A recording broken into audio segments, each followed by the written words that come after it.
In the beginning, a garden was planted, enclosed within the earth, in the east, the Orient, far east, says Enoch before the flood, and Noah who lived there and mapped it in the Philippines.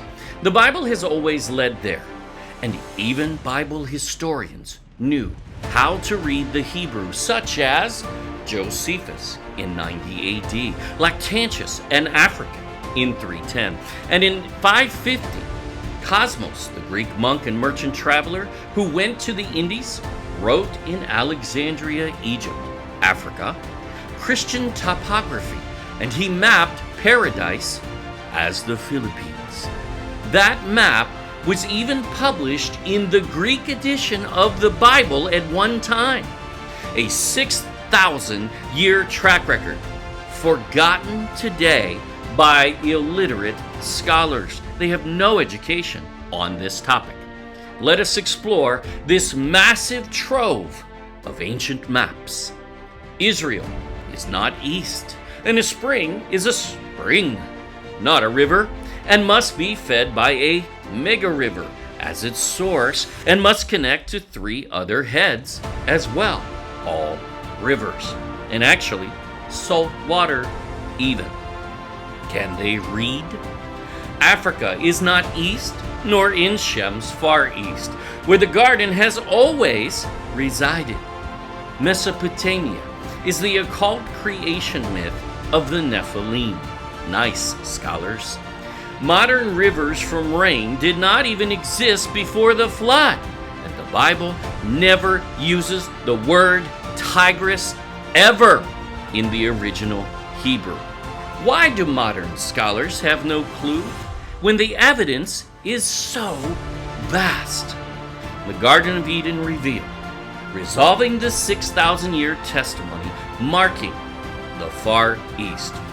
Now available in print only, no ebook, on Amazon and Shopee Philippines. Over 75 high-resolution color historic maps with accurate interpretation no one can truly dispute. Get your book now, and a new series begins.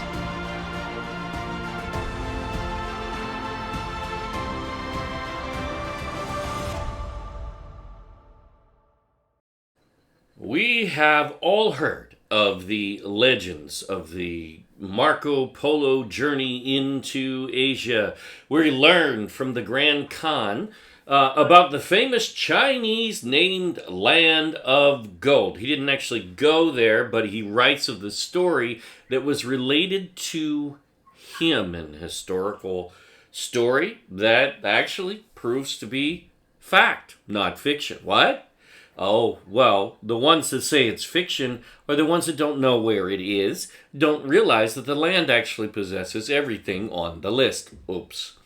What is truly amazing is the Land of Gold is mapped over 6,000 years in the Philippines, and yet most dunderheads don't even consider the actual Land of Gold as this Land of Gold too. That is gross negligence. Scholars and academics can't seem to find it when it appears with its Chinese designation, as if the Land of Gold moved somewhere else. How does that work? Our research has found one of the most really retarded conspiracies in modern times, and that's what we're uncovering here. It is certainly not academic, it's not scholarly, to mess up something so simple, that should be simple. If they only just conducted just a little bit of research, like, reading the story from Marco Polo, who would do that, right?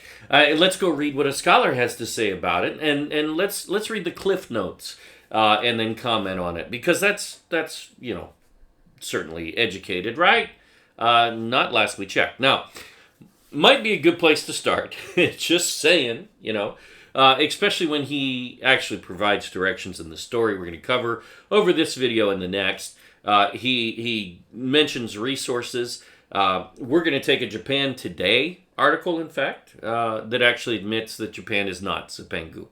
They don't come out and say that, no, but they give you 3 resources where Japan fails, and they don't bother to go to the actual land of gold, which passes all 3. Oops. But wait a minute. That country never bore such a name, Japan. No, that's not its name. Even to this day, their locals refer to their country as Nippon, Nihon, similar, not Japan. Now, that is a Western designation, so don't blame the Chinese. They didn't do this. They didn't make up this story, and really, they're not really propagating. You'll see in the article that we're going to cover at the end of the video, Japan today is not saying that this is proven ironclad history.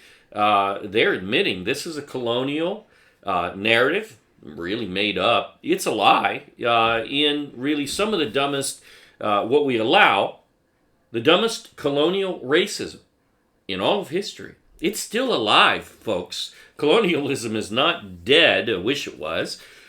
This is another stealing away, not by the Japanese. Again, it's not their legend. It's from the West. And there's no doubt that this is steeped in fraud, in interpretation, which really isn't interpretation. They just aren't reading the account, and they're just inserting whatever they want to try to forget.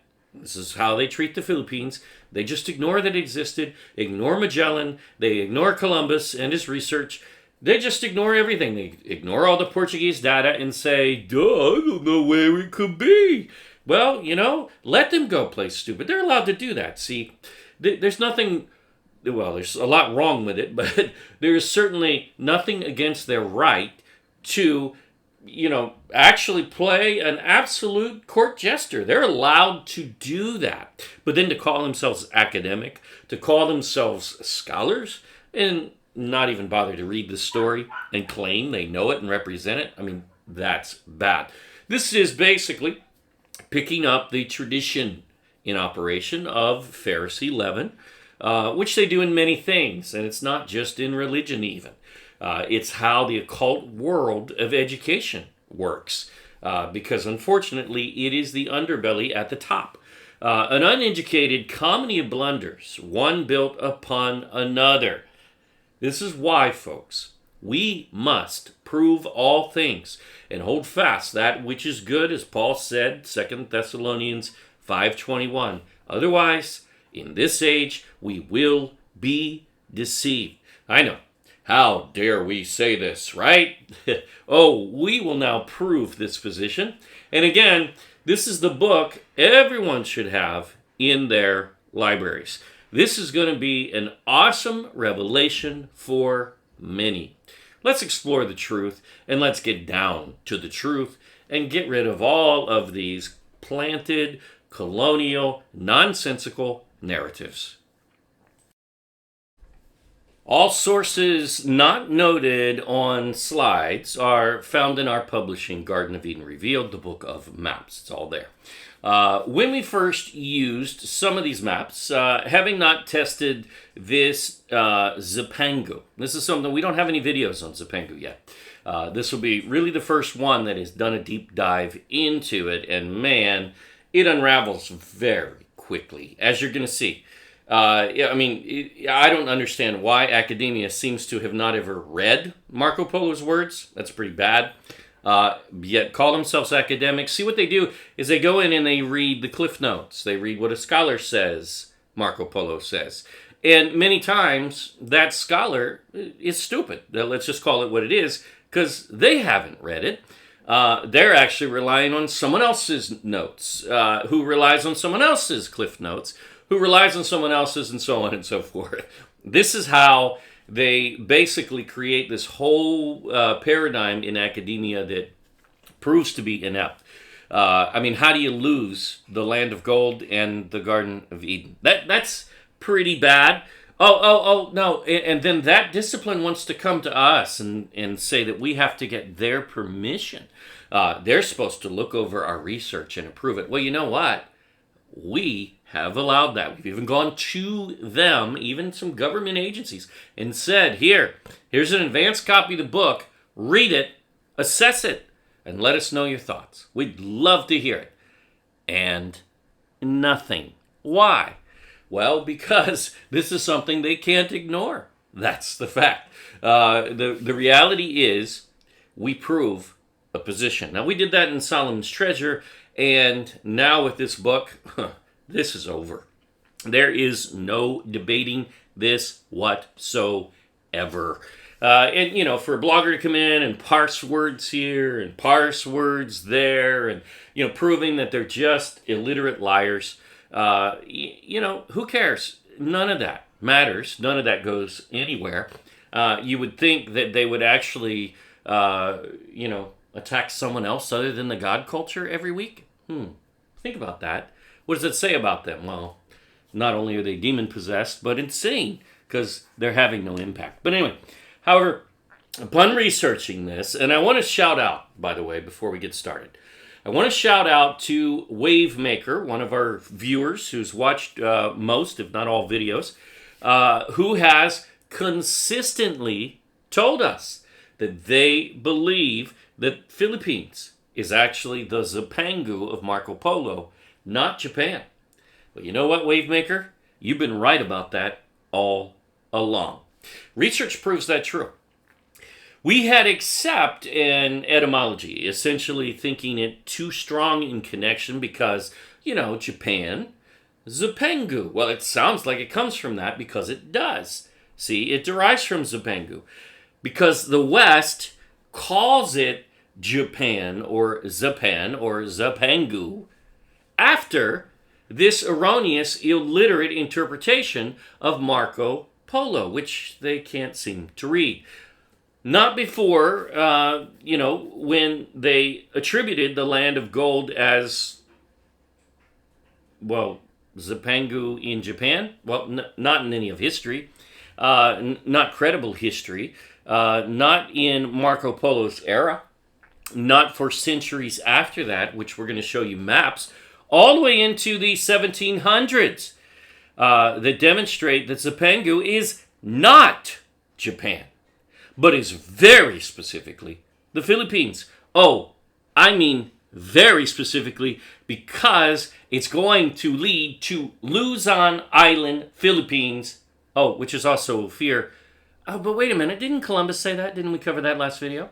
Didn't Columbus tell us that Zipangu is actually Ophir when he rebuked the Grand Khan and Marco Polo for not identifying such in honesty? Ooh, ouch. Can these academics read at all? They don't even know the words of Columbus. They don't even know the words of Magellan. They don't even know the maps they used. And then they want to tell us where things are, and they have no foundation whatsoever. So let's start with maps here. Let's go there first. Why did all of these, and this is only some, by the way, but it's a good amount. Why did they all draw Zipangu? Or Zipangu, some say, as it morphed into, but it's a Z-I-P-A-N-G-U in origin, which is two Chinese words we're going to cover next video. Why did they place it in the Philippines instead of Japan? Oops. Well, isn't that something that you think they would possibly address? Not that there isn't an article here or there that tries to finagle their way out of it, that Japan is not mapped as Zipangu? Oops.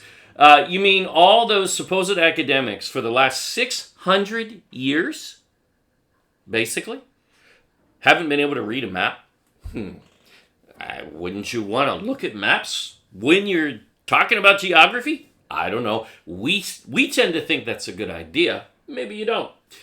But don't call yourself a scholar or academic if that's your view. Indeed, when they are committing propaganda in their boxed paradigm, they have been known to result in fraud, unfortunately. And again, it's whether they know it or not, many of them don't even realize that's what they're doing. Many are wrapped in the paradigm, only reading what this scholar or academic said or that one without actually reviewing the source material. Now, that's not academic. They pick traditions of men who changed history, and in some cases, and you're going to see here, rather stupidly. And they don't even realize because they trust that those men are accurate. Oh, because they have initials after their name, like PhD, which really stands, in most cases, for Pharisee Dunderhead, because really all they do is take the traditions of Ben and they leaven it even worse. Let's call it what it is, because these guys, they're not that dumb. They're really not. They're actually very clever propagandists, is what they really are. Or they're in that paradigm and they're committing such and they don't even know that's what they're doing. Now, we'll cover from Marco Polo. That would require an uneducated novice to misunderstand, really, from his words. You can't read them and go to Japan, really. And you can't apply an etymology where Japan is called later by the West based on Marco Polo's account. See, it's backwards reasoning. You can't then say, oh, well, it's named Japan, therefore that's got to be Zipangu, right? No, it's named Japan because it was called Zipangu by Marco Polo, which is really the Chinese name and designation. Again, when you learn the root of that word in the next video, your hair is going to blow off your head. This is amazing stuff. This is the Columbus map. Now, we covered last episode. As we mentioned here, yes, we're going to provide commentary. That's what we do, and that's what we'll always do, and we are never going to stop it. So, in 1490 or so, after Marco Polo, Columbus, or his brother, or his friend, in either event, using his research, this is his research, to create this in that era. Some academics actually, that's why I'm bringing this up now, they actually claim that, Zipangu's missing from this map. It's not there. So this couldn't possibly have been created by Christopher Columbus because he was obsessed with Zipangu. And what they don't understand is he equated Zipangu as Ophir. Oops. Are they scholars? Not on this topic. This is a problem for modern academia who's really guilty of just telling outright lies in racism, really. Whether they realize it or not, whether they want to do it or not, that's what they're doing. And standing against the Philippines, the actual land of gold, which was well known, well documented, again, over 6,000 years of mapping and history. Hello. Call yourself a geographer and you don't know this? You got to be kidding. Then their disciplines forgot. Willing ignorance, 2 Peter 3. That's what it is. That's what we're dealing with. This is a known land that cannot be Japan, period, based on the details. And look, what's this? Now, Columbus, or those close to him, drew paradise, noting that it is Ophir, even on the map in a note. And he says that is Zipangu in his writings, period. That's not up for debate. Anyone who thinks they can just plain can't read a sentence. That Zipangu is in the Philippines. Here it's drawn on the map, but then you also see the historic reference there of Columbus' words on screen. See, that's not Japan down there in, southeast of China. Is Japan southeast of China? Really? Are you academic? Do you not know that? South of the Tropic of Cancer? Really? You don't know that? Is not Japan. East of Indochina? That's not Japan. And northeast of Borneo? Wow. What could that possibly be? Africa? Come on. This is the Philippines, and claiming that because this map does not have the word Zipangu, which is what this international council basically, tried to reject, even considering the map, when it was brought to them by the National Library in France. How about that? Pretty credible institution, isn't it? You should at least be considering what they're saying, just maybe. And again, they didn't even know what Columbus wrote, so they were unqualified to even render such a stupid decision. Basically, though, this is Chinese, Zipangu, right? And not necessary for Columbus to start labeling things in Chinese when he didn't do that. Not really. It is also evident because Columbus told us that exact fact. Can they read it all? How can they be so illiterate on this? Columbus addressed Marco Polo directly and the Grand Khan both for their failing to mention, that this land of Zipangu is the ancient land of gold of King Solomon from the Bible. Yeah, that King Solomon. Ophir. Duh. How exactly could they miss that and then use that stupidity, really, the ignorance, to ridicule this map? Because that's what they did. They're not academic, they're not scholars, they are racist colonial propagandists. That's what the guy hit, the historian in 1924 or so, who took the map that was received by the library in France, National Library, in the 1800s, and he had assessed it and fully identified that this was, in fact, the Columbus map, as it's called, and attributed properly. Whether he penned it with his hand or not, it is firmly his research. So basically, Japan is not Zipangu, not on this map, not in Columbus's mindset, and Columbus would never place Zipangu in Japan. That's ridiculous.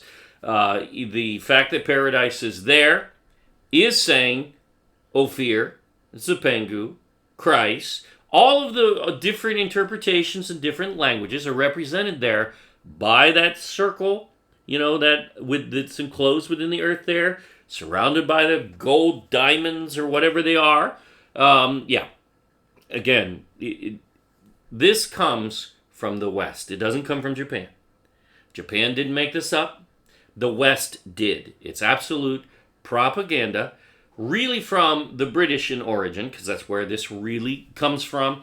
We identified in 1625 they started paying propagandists like Samuel Purchas to commit these lies. So, and what do? They ignore that the Philippines exists. So now you have a map that you can't ignore, because in between China and the Malay Peninsula, east there, the islands in the South China Sea, they're only the Philippines, they're nothing else. There's just nothing to discuss. Columbus rebuked the Grand Khan and Marco Polo for failing to represent this land right here on this map properly as the ancient land of gold, which he does on this map. He just doesn't use the Chinese word. He uses Ophir, and he calls it paradise, which he says many times, many ways, even in his journal, even on his journey to the Caribbean, which he thought he landed in the Philippines. That's what he thought. And you can't blame him for that, because you know what? There's really no way that he could have known until, he landed there and realized he didn't, but the King of Spain certainly did, because he hired Magellan to go to the Far East, to Ophir and Tarshish after that. So they knew generally that Columbus never discovered the land of gold. So let's not forget, it was British scholars also at the British Museum, right? Credible scholars, supposedly, who took part in taking pieces of an orangutan, I believe even a skull, and placed it on the bones of a human and claimed it was the missing link. Look up Piltdown Man. Somewhere around, the turn of the 20th century, about a century ago or so. And man, that was a massive lie in which they were exposed in that case. However, there are tons more like that, and this is one of them. This has no less significance as fraud in magnitude. This is a colonial lie, said Columbus. The same paradigm rejected this map, likely for that reason, not for the fake reason they gave. Let's move on. Now, that last map, I know it doesn't read Zipangu. No, it does not, which we actually said multiple times. But we all know it is certainly represented there. But we don't need that, Chinese word for paradise in the land of gold because he has Ophir there and he has paradise there. There are many direct maps, though, that locate Zipangu of Marco Polo in the Philippines and not Japan. I mean, this is not a mystery at all. Academia says, what? Well, nothing about that, as if they don't even know about all these maps. Why, Academia, was Zipangu mapped in the Philippines? Because it is the land of gold, which you'll never disprove. No one has in over 7 years now. Again, willing ignorance, and it's inexcusable. Enough of protecting colonial racist world views. Even Filipino academics, come on. Sticking with Columbus's time, the 1492 Behind Globe used by Columbus and Magellan maps Ophir, or Christ, which it's Ophir in Hebrew, it's Christ in Greek, same thing. If you see it, Aria is gold in Latin, which actually derives from the word Ophir, which starts with A-U, not O. This goes even deeper. We cover that in our book, Solomon's Treasure. You can read that free in ebook on ophirinstitute.com. And all the links for that book, as well as our latest here, they're all there. So just as Columbus identified it, it places it in the Philippines. Oops. And there is Zipangu right there next to it. Oops. Zipangu is on the map that Columbus used. Hello. Which is the same location as Paradise. Oh. Which Columbus says is also Ophir. Oh. Which is Zipangu, Columbus says. So it's kind of hard to figure out how these ever called themselves academics and rejected that last map. Now, this is not Japan, and by the way, this is a credible map actually commissioned by the Portuguese government. We showed you the reference from Cambridge, University of Cambridge. Their Museum of Science actually says that the King of Portugal paid for this map. That means he commissioned it. It means it's a Portuguese map with Portuguese data. It's not a German map because the cartographer was from Germany. Illiterate. So again, that's not Japan, and yes, we have to go back and correct what we accepted, because we as well, many times, just, put this aside and said, oh, Japan's on this map, identified far too far south. You would never use that as a marker. Well, you don't need to use it as a marker for Japan because it's not Japan. Zipangu was never Japan. And now we're going to prove that. Again, we already did in the book. So when I talk in the past tense, I mean we did already prove this. It's in the book. So anyway, if only scholars would be honest in such fashion and do the same. Frankly, every time we see Ophir or Christ or even Aria, and yes, even the Aria Chersonesus, which was never a peninsula and Ptolemy changed it in fraud.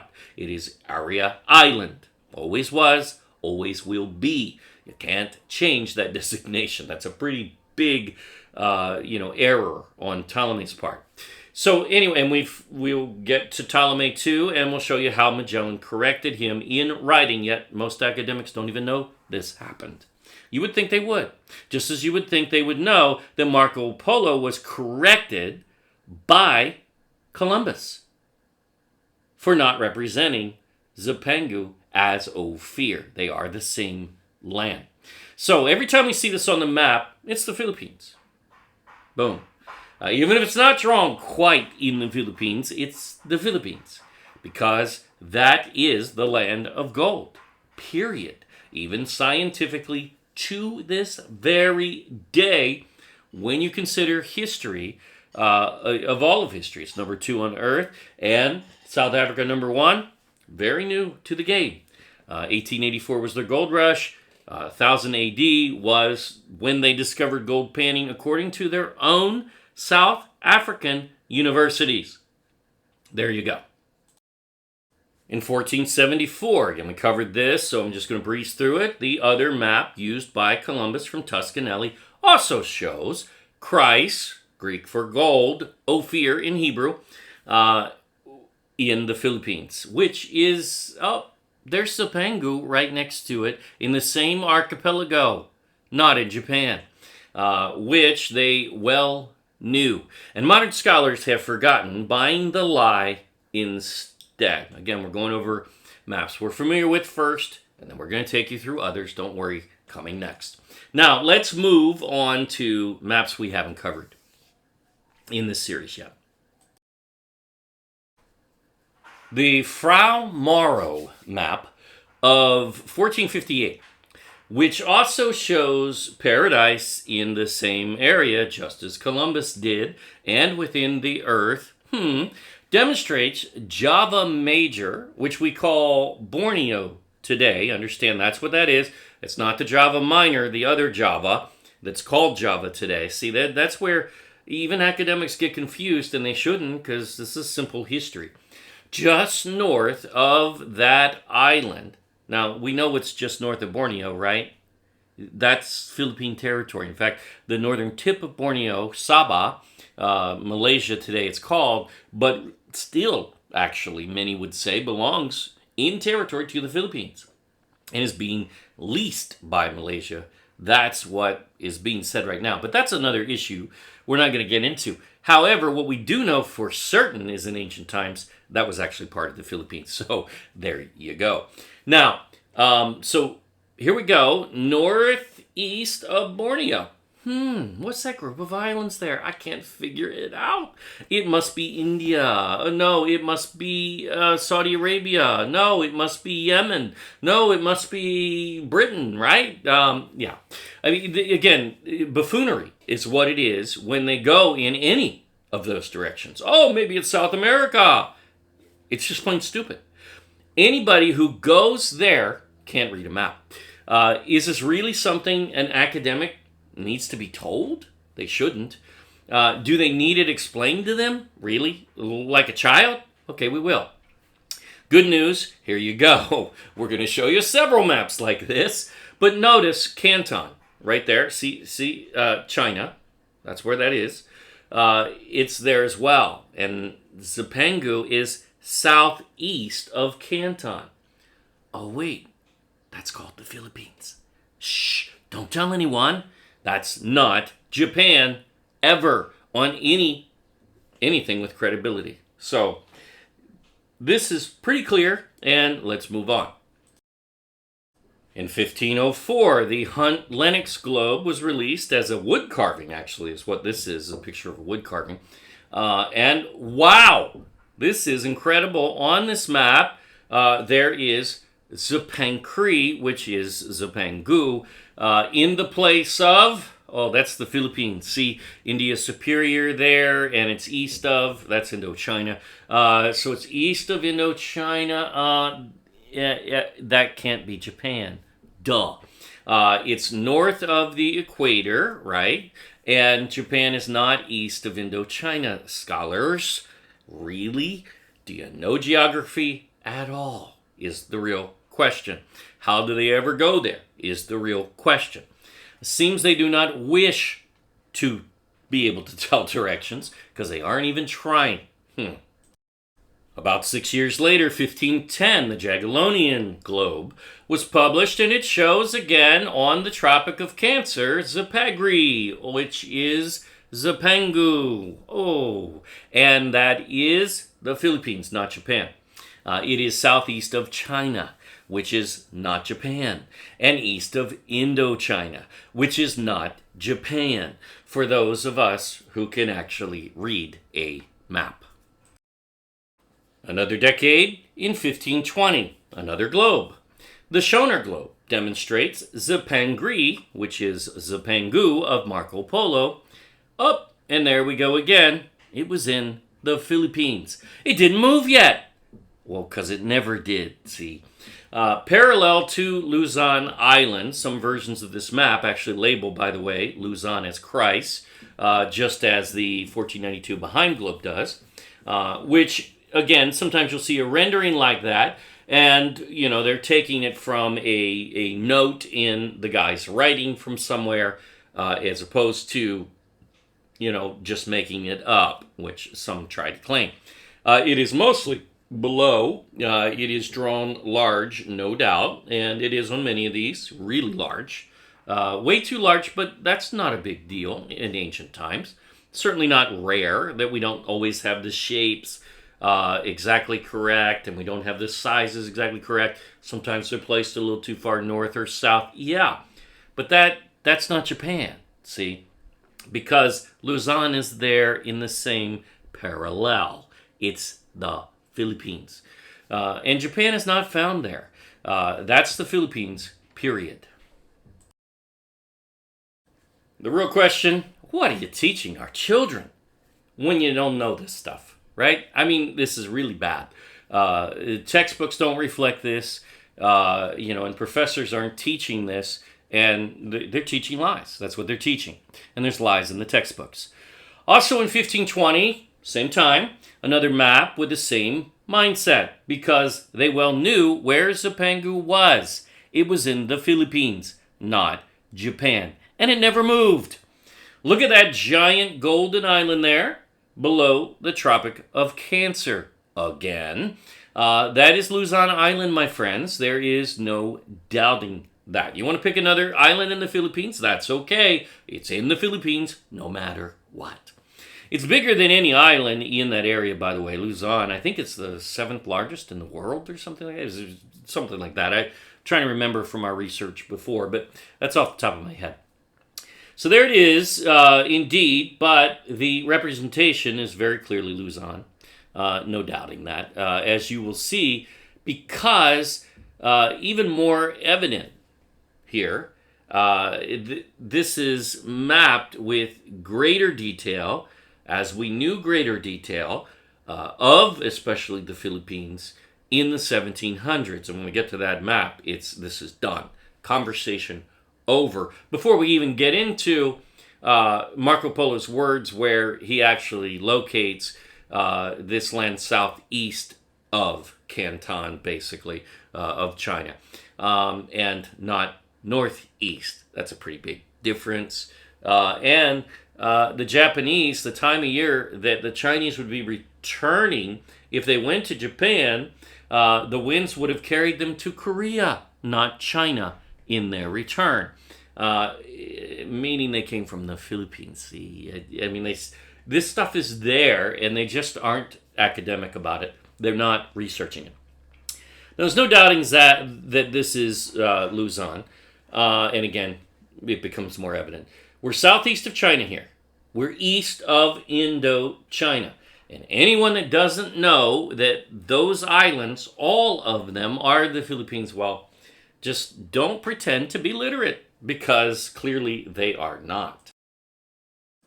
Here's a map from 1560 that has some issues, no doubt, because they adequately chart Sumatra. If you start, well, this is upside down, so Sumatra's up there at the top, but you'd flip it. We didn't do that. We left it the same orientation that it is, and this is not rare of ancient maps. But Sumatra's there, Java Major's there, Java Major's Borneo. Okay, understand that. That's Java Major. Then you progress northeast to, well, what's there? Come on, go to a modern map. Go to Borneo. Look at Sabah, Malaysia, especially. What is northeast of that? There are a lot of things, and they're all in the Philippines. Done. You can see Mindanao and the Isles of Visayas, and then all of a sudden there's nothing. The sea is empty on this map. Well, that is an error, right? That's a misunderstanding. No big deal for an ancient map. Still pretty valuable. We can learn from this. We all know what this is. What is next when you progress north of Visayas? It's called Luzon Island, Philippines, right? The Philippines hasn't ended yet, and it's not missing, right? It's there. Believe me, I know, because we live there. It is drawn a little above the Tropic of Cancer, erroneously, but notice, still southeast of Canton. Okay, so that line isn't quite accurate, and the island, should be further south, because there isn't an empty sea where Luzon Island, one of the largest islands on Earth, is. Nope. What it firmly is not, though, is Japan. No major Japanese island is there. It's quite a bit further to the north. But this next one, this is going to settle this for good. Let's take a look. Published in Harris's famous Navigantium, in English, complete collection of voyages and travels. So this is basically an atlas, collection of maps. This map is by Edward Bowen, but it appeared in that book in publishing. Around 1744, of course, the book, as many older books, have multiple publishings and updates, etc. But this was there in 1744 especially. Specifically, though, Marco Polo's Isle of Gold, named in Chinese as Zipangu, which is Zipangu, all the same. Oh, wait, what is that island in position and even in shape now in the 1700s? Because we knew, right? And what is that large island that has Manila labeled in the middle of it? Oh, wait, I know where Manila is. Ding, ding, ding, ding. Yeah, I mean, come on. We know exactly what this is. It must be Japan, right? Because Manila used to be in Japan. See, the Philippines moved it down there. Is that how it works? Yeah, right. No, it didn't. That is very detailed, and it is Luzon Island, Philippines, southeast of China, south of the Tropic of Cancer, east of Indochina. Hello. The large island in the north part of the Philippines, with its capital labeled right there on the island. And there's Mindanao to the south of it.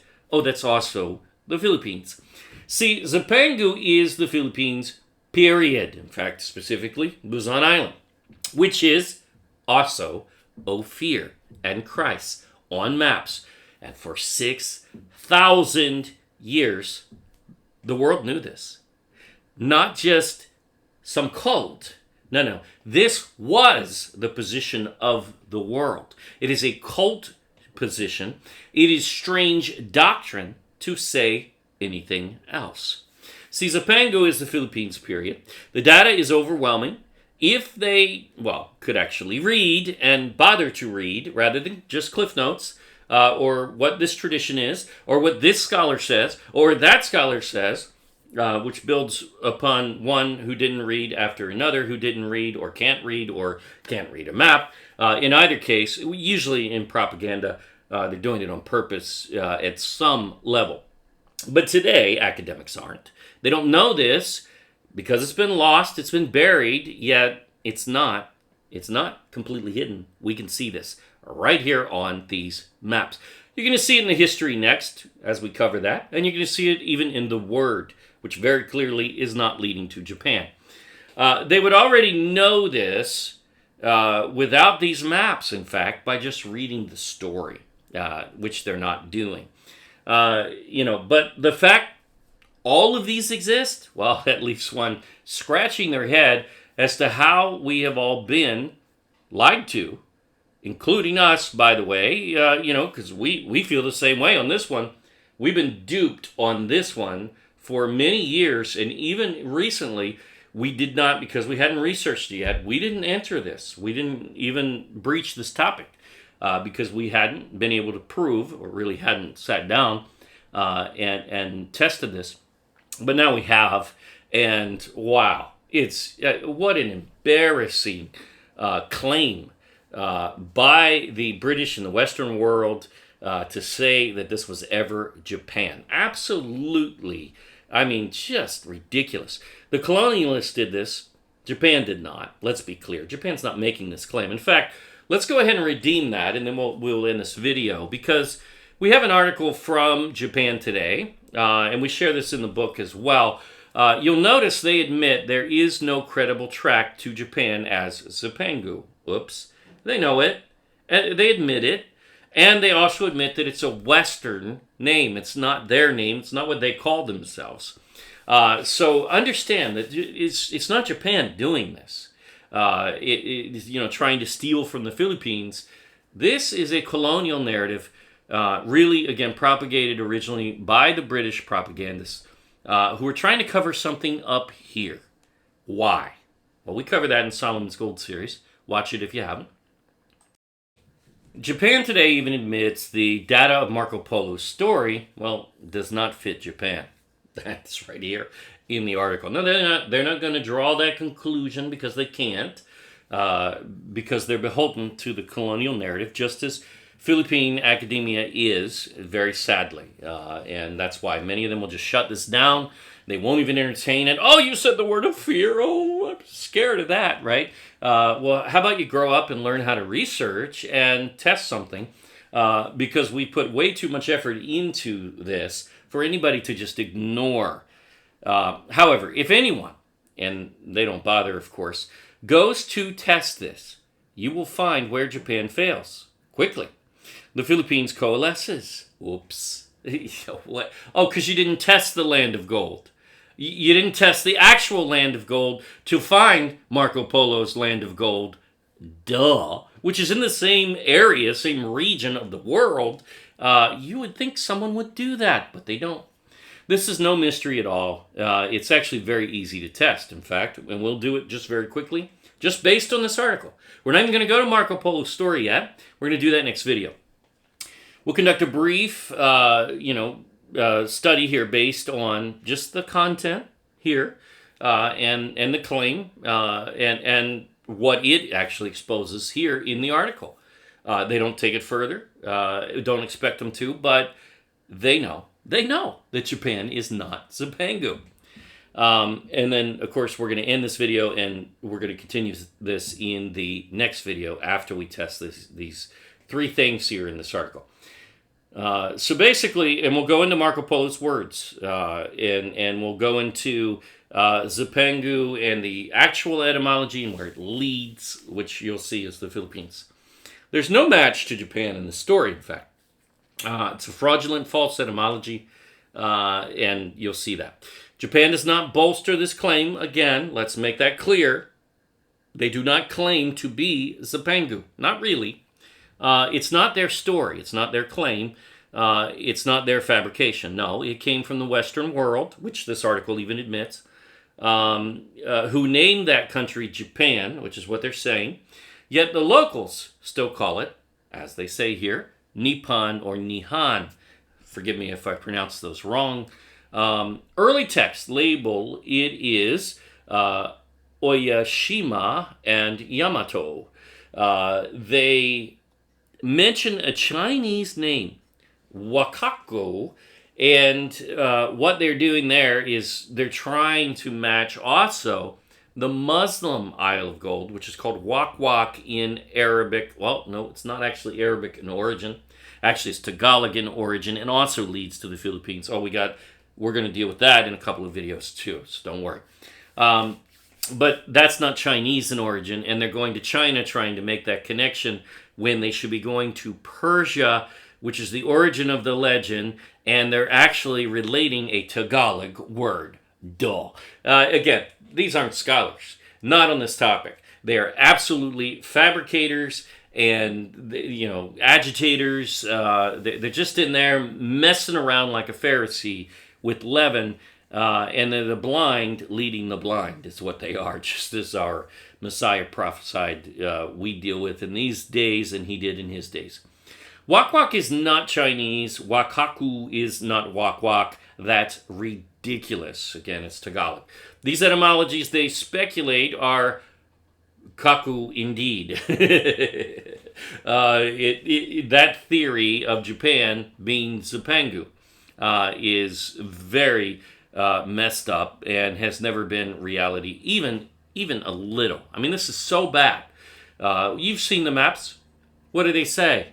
They all say Japan is not Zipangu. It's very clearly the Philippines. Now, they trip over their own words. Oops.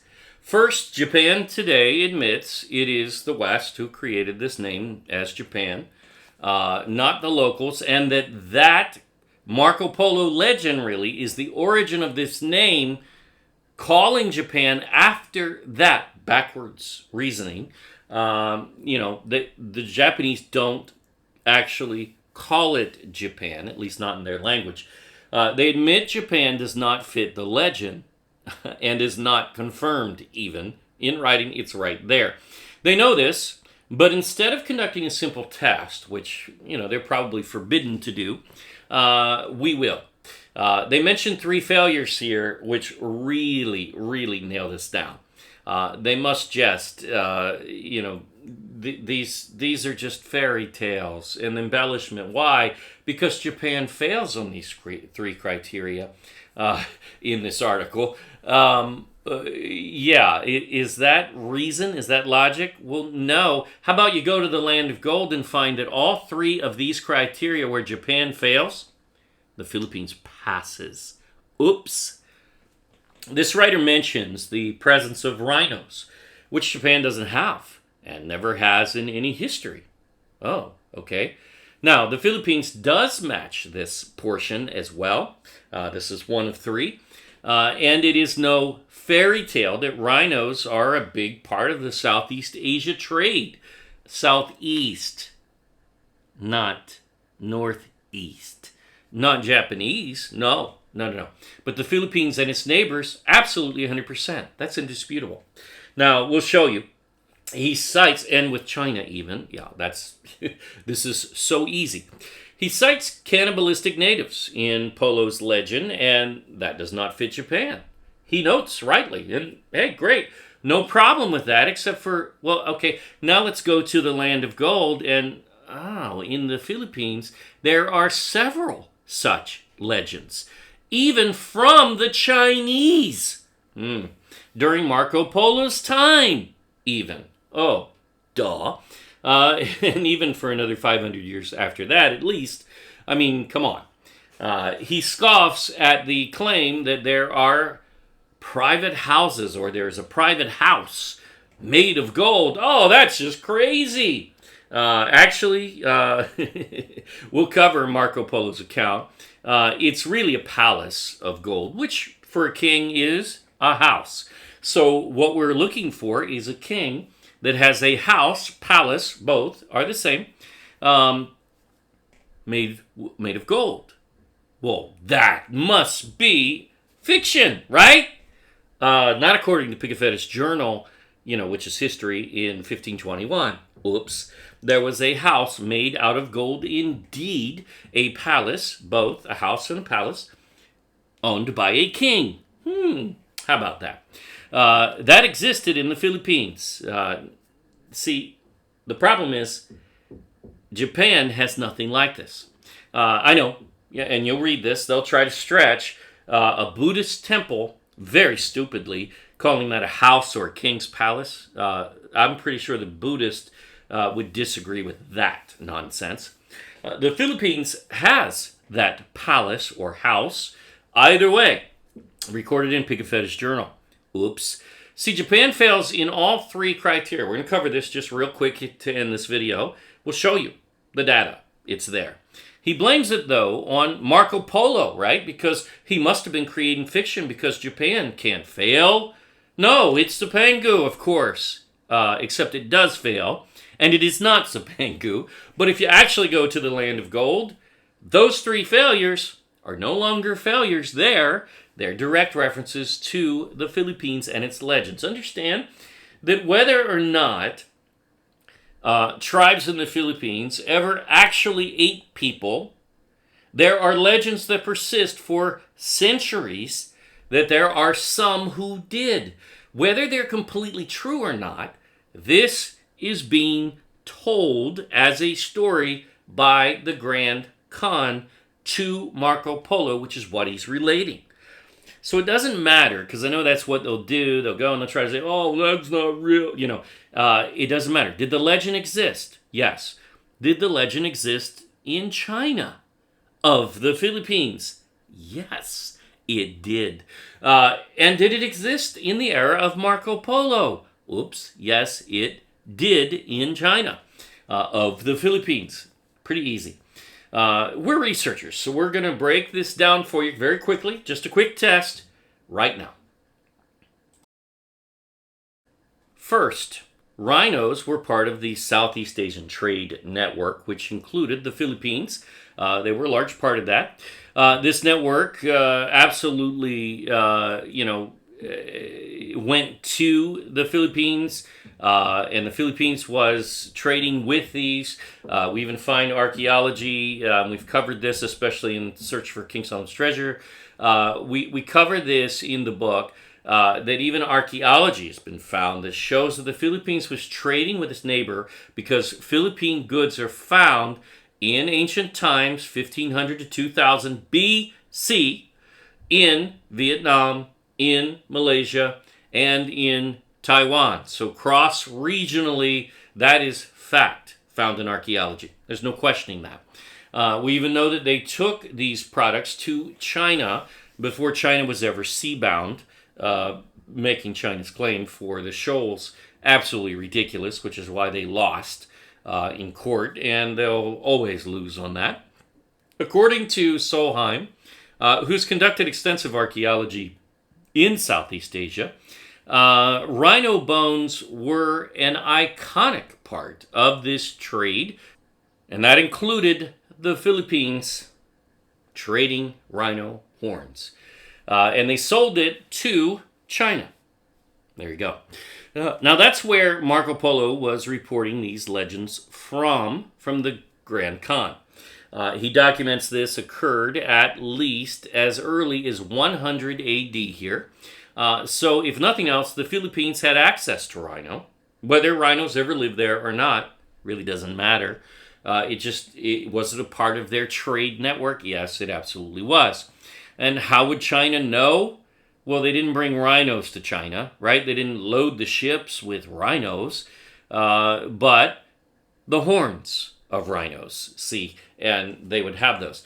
However, this is even deeper because the Philippines, actually has rhinos historically, even though they're extinct today. The Bornean rhino, Borneo, right? That's that island just to the southwest of the Philippines, right? That actually is part of the Philippines. Oh, whoops. What? Yeah, in ancient times it was. Basically, the Bornean rhino has ranged from India all the way to China in distribution in history. Doesn't mean it's there in all those areas today. It likely went extinct in the Philippines, as did elephants, who did exist there historically and natively. We've proven that. Archaeology's been found, so you can't disprove what we know is found in archaeology, right? Also, part of Borneo, again, we never needed to prove that elephants lived in the Philippines, just that ivory was available there, and this is the same narrative. It certainly was. Also, part of Borneo, Sabah, called Malaysia today, though many would argue it still belongs to the Philippines, is ancient Philippines. But no matter, it was then, and that's Borneo, and yes, this rhino lives in Sabah as well. It's really not difficult.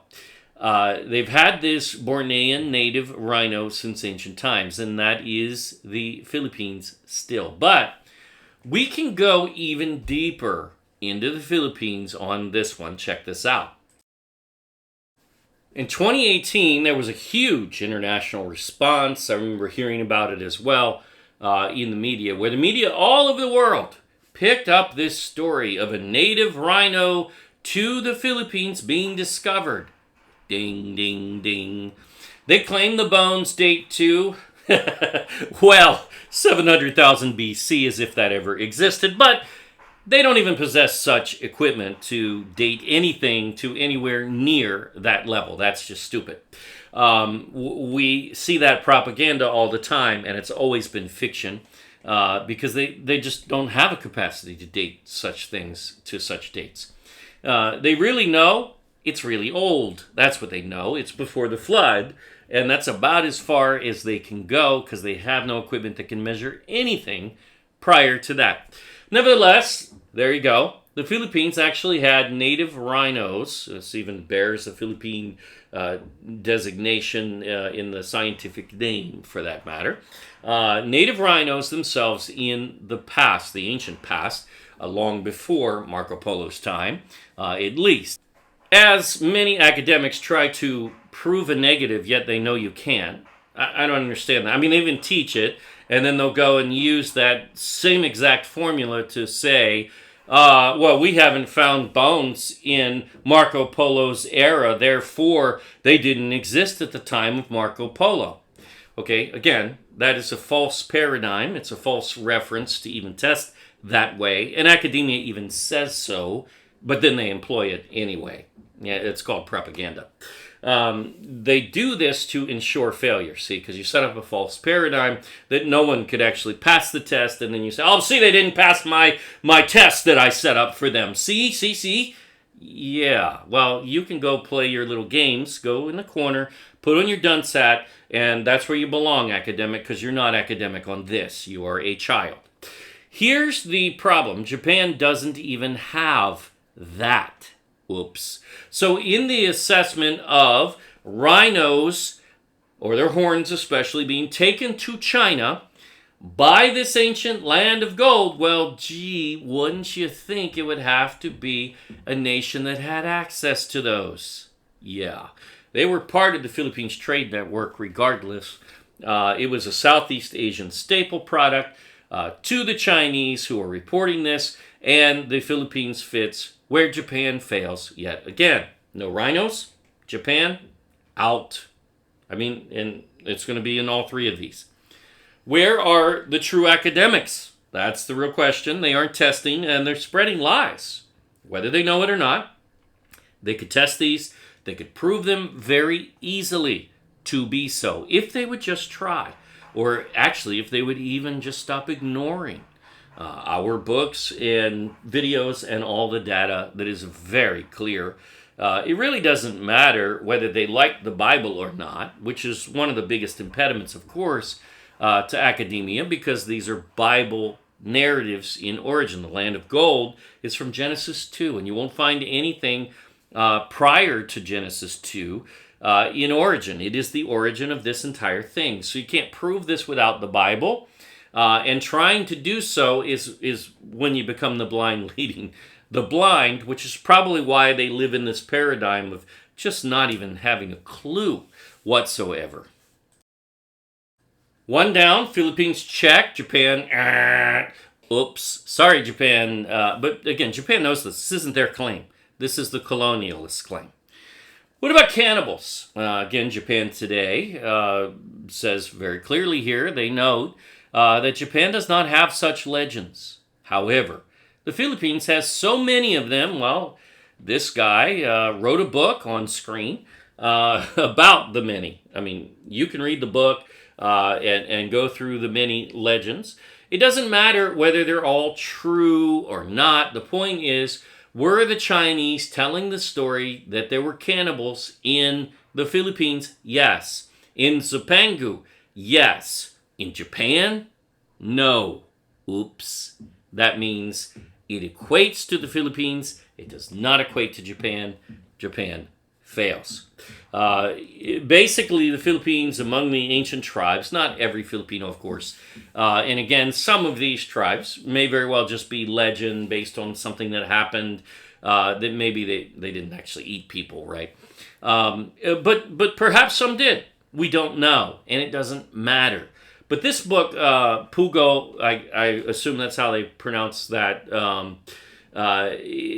They nailed down references, basically dating, and this is key. Dating from the 13th century. Wait a minute, that's Marco Polo's time. All the way to the 20th century, that such Philippine legends persisted in history. That's about 600, 700 years of history documenting that cannibalism did exist. Whether it was completely true or not doesn't matter. But were the legends there? Yes, absolutely, 100%. Were they in Japan? No. So, additionally, he even identifies that the Chinese, the same ones telling Marco Polo this account, document cannibal tribes in the Philippines. Some of these are Chinese legends that he's sharing in the book, and we've read many over the years. In fact, we cover even in a Lost Tribes series, because that's one of the curses of the Lost Tribes, but that's neither here nor there. They existed, and they are fact, not fairy tale. See, Marco Polo wasn't making this stuff up. But see, you have to make up a fairy tale to make Japan work as Zipangu, which is a fairy tale. Oops. See, that's called fraud. Now, that's 2 for 2. Check for the Philippines. For Japan. They're not Zipangu. They never were. And again, this is just breaking down the article from Japan Today. Rhinos, in the account of Marco Polo, I'm not sure where they're even getting that, which translation, because the translation we're using doesn't actually use the word rhino. But that's okay. We're testing their narrative, and they admit they fail their own narrative, where they're getting it from. Next, in the next video, we're going to take you to Marco Polo's words and the origin of this word Zipangu, which was never Japan, is not Japan, and never will be Japan. It always has been the actual land of gold, found, identified, and mapped for over 6,000 years in the Philippines. All right, so number 3, what about this outlandish claim of houses, or again, in other translations, a palace? The one that we're using says palace, which is a king's house, right? Same thing. Of gold. What? No, that must be crazy. That's ridiculous. No one would ever say that. We could never find that anywhere. There's no such thing, right? Wrong. It would be definitely fraud and a failure in Japan. Their only option, by the way, and this is what some supposed academics, this is very unacademic, they'll call a Buddhist temple that has some gold on the walls, very thin, by the way, not 2 inches thick, as the story says in Marco Polo. Oops. See, Japanese gold leaf isn't 2 inches thick. So it already says, oops, that's not Japan. Now, we're going to cover that next too a little. But calling that a palace of a king or a house, that's illiterate. Oh, I know. Oh, it's the house of Buddha. Someone's going to say, yeah, whatever. It's not a house. It's not a palace of a king. And that's what the legend is. That's where it derives from, period. And again, the translation we have of Marco Polo says palace. And so, a palace is not a Buddhist temple. Give me a break. However, the king of Butuan, who hosted Magellan in the Philippines, said this, and Pigafetta documented it in his journal. That's called valid history. Oops. And Japan has none. But the Philippines does. Pieces of gold of the size of walnuts and eggs are found by sifting the earth. Alluvial gold deposits on the surface or just below the surface are documented scientific fact in the Philippines. Sorry, it just is. In the island, that'd be Butuan, that's where it came from, of that king, who came to our ships. All the dishes of that king are of gold. Wow, even the dishes. And it actually goes through in other passages, and it'll tell you about, servants that wore gold and gold here, gold there, gold all over the place. But get this. Here's where this comes from. Originally, I know this is 1521, so it's not the origin of Marco Polo. Well, no, it's not. But the Philippines is. This existed in the Philippines, and we're seeing that Magellan's era saw this, or at least reported that it actually existed. Also, some portion of his house was made of gold. See? There you go. As we were told by that king himself.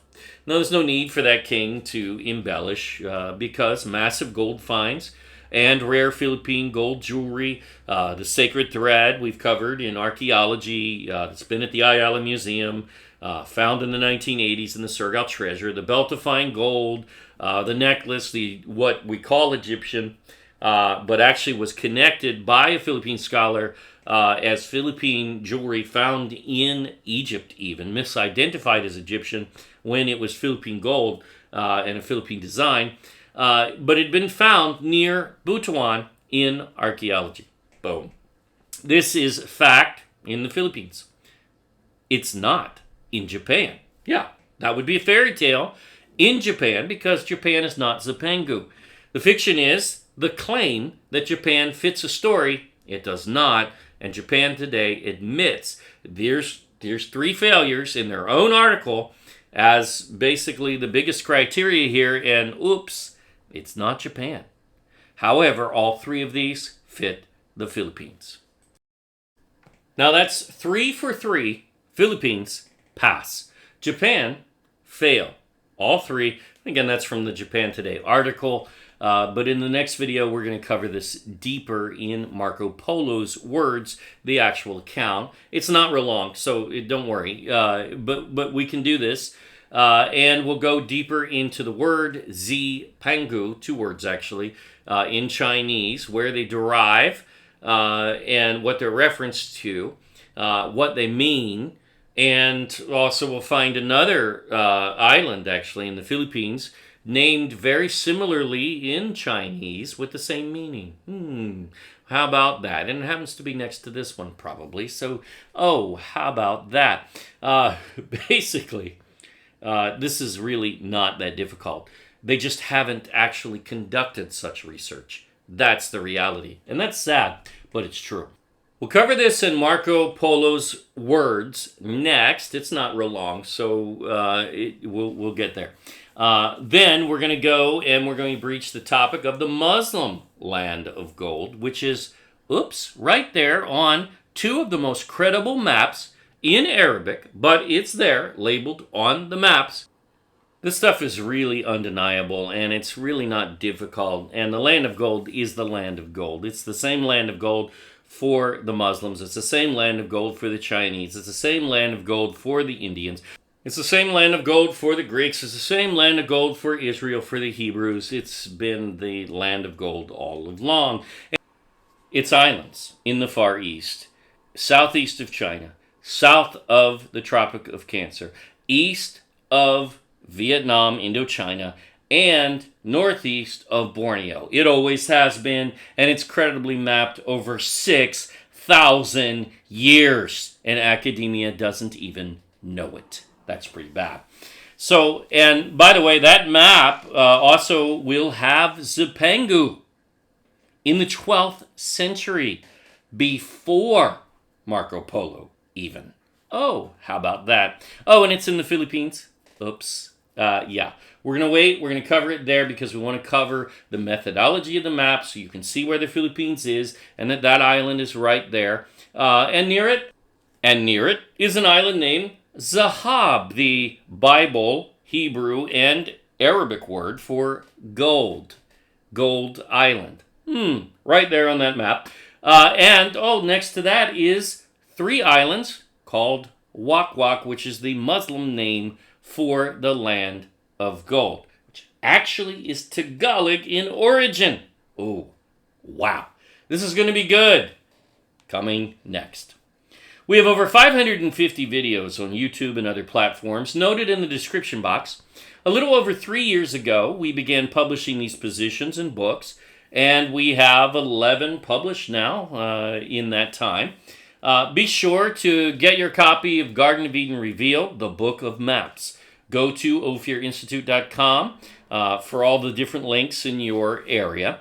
We even have them available through Barnes & Noble, Books A Million, even Walmart now, at least online, if nothing else. A lot of these, though, you can actually get the physical copy from the store, so you can order it online and pick it up at the store. But anyway, we're also printing right now in the Philippines our first Tagalog book. We already have out in ebook, The Search for King Solomon's Treasure, of course in Tagalog, fully and completely, and it's very good. And we're working with an international distributor on that one, as Amazon won't take Tagalog books. It's not a language they support for now, and of course they're not in the Philippines, or at least not big here.